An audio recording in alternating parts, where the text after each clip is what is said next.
Let's make. It don't want to be made either. What's happening? So you can just stop pouting.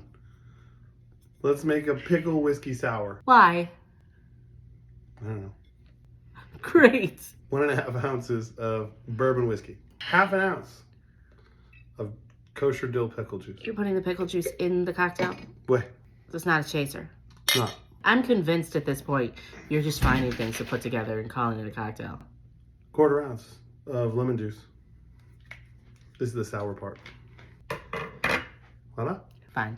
Bourbon, lime juice, pickle juice, Tajin rim. Oh.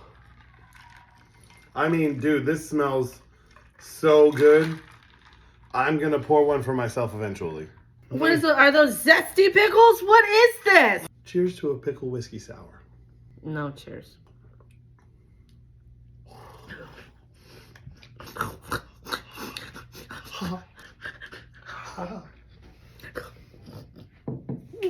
God damn. Ah. Oh. It's so sour. Oh. And the pickle and the bourbon just... Oh, they don't play well together. Oh, they're fighting. Oh. Oh. Oh. Oh.